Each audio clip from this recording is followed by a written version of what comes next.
With a few key guys out over the past few weeks, how has defensive communication been impacted by that? Uh, I feel like it's still been good. Definitely, chemistry is a big thing on this team, and so that's what we try to harp on, and we just got to work on it in practice. I think that's a big thing that we do is making sure we practice how we want to play, and just communicating, over communicating in practice is gonna help us communicate in the games and help better understand everybody on the same page. Malachi, every game is important, but this one, growing up in the state of Alabama, you grew up watching this game. Yeah. To suit up for it, how special is that? And you obviously, it's a big one on Saturday. Yeah, it's definitely a little kid's dream being from Alabama. Growing up playing football, watching football, I was watching the Iron Bowl, and it's definitely a blessing to be able to play in this game. A lot of people look at the game in the state, like you said, it's a big one in the state. But yeah, it just means a lot to suit up for the Crimson Tide to go out there and play in this great rivalry. Yeah, 2 years ago Auburn had the same record. They were 6-5, and they took you guys to four overtimes. What do you think is so difficult about winning this game at that stadium? It's always a difficult task going into their stadium. Their fans do a great job of being into the game, and we just got to go down there and execute and make sure we have a great week of practice and preparation, and make sure that everybody's locked in. Yeah, hey Malachi, just what have you seen from Terrion and the growth that he's maybe had over the course of the year? I would say the biggest thing is just his understanding of the game of football. He's playing corner, he's playing star, so that gives him a little more perspective of what everybody does on the defense. And I think just learning your different positions helps you a lot because you know what you're supposed to do, and you also know what the corner has or the safety or anything like that. So him just coming in to work each and every week and staying humble as he is, he's such a humble dude. He just coming in to work and really proud of the progress he's been making. Malachi, you've never lost against Auburn. I think the last team to ever do that, they're all in their 60s right now. What would that mean to you to have a perfect sweep against them? And just has anybody reached out and kind of a past player, anything talked about completing that sweep to you? No, nobody reached out to me to say anything about that, but it definitely be big just to go 4-0 against them. It's something that we take pride in here, just because we never want to lose a game, first of all, but second of all, it's a rivalry, and yeah, we just gonna go out there and compete and do our best and have fun out there. Saban has mentioned at times, a joy for you guys is silencing a road crowd, kind of pointing out the empty seats. Looks like you've kind of led the team out of the tunnel the last couple of road games, really getting the guys going. You think you kind of taken that mantle of trying to silence the crowd and being one of the team leaders that really try to get that message going? And if not, who else?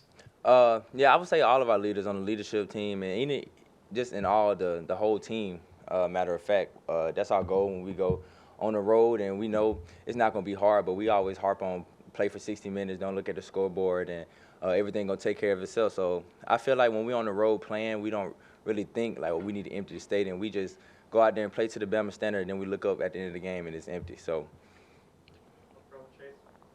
Another question about you being an in-state guy and just kind of understanding the rivalry a little bit more. So, like historically, right? If you go back 20, 25 years and before that, Alabama used to recruit a much higher percentage of in-state guys. It'd be half the roster or more. yeah. Obviously, now it's a national brand.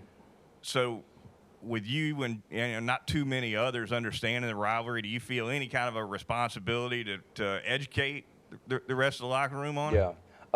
I really feel like our team understands the rivalry. I feel like when you come here and you put that Alabama A on your chest, like we say, be South Five, Bama South Five for life. So that's something that everybody's all into. It's basically like they're from Alabama at this point, I would say. But yeah, everybody understands the rivalry and what we need to do, go out there and be successful.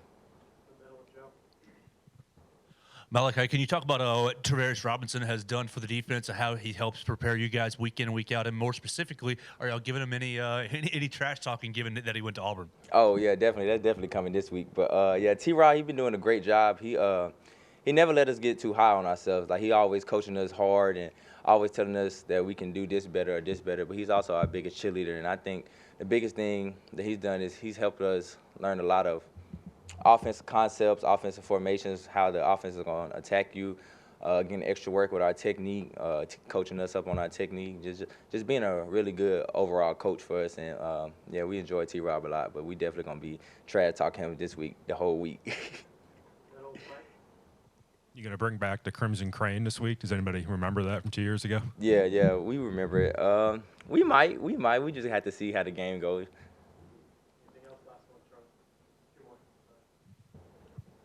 Yeah, piggybacking off of Joe's question, Coach Steele obviously was at Auburn a few years ago, spent 5 years there. Do you think this week maybe means a little more to him too? I would say it probably does mean a little bit more. Just going back to where he coached at and playing them at their stadium, he definitely gonna be probably a little more fired up than he already is. Malachi, we all know about the 24-hour rule that's here and seemingly everywhere now. Mm-hmm. Did you wait 24 hours before you started thinking about Auburn after Saturday? I'm not gonna lie. I watched their game this past Saturday as soon as I got home, and then after that, later that night, I had started watching their offense on Saturday night. So, nah, I ain't listened to the 24-hour rule. That's it. Appreciate y'all.